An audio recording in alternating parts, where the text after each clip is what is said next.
How to get dark mode on Snapchat on Android. Hey everyone, welcome back to the channel. In today's video I'll guide you on how you can get dark mode on Snapchat app on Android, so make sure to watch the video till the end.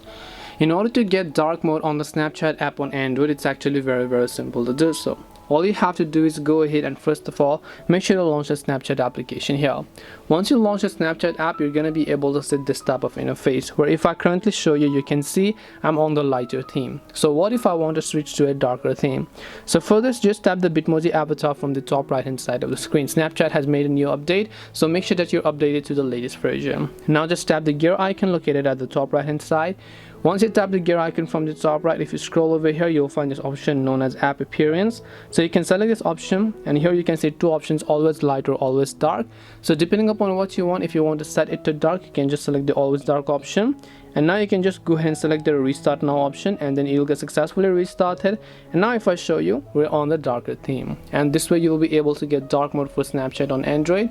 Hope this video was very helpful. If you have got any questions, feel free to leave them down. Thank you for watching, and see you in the next video.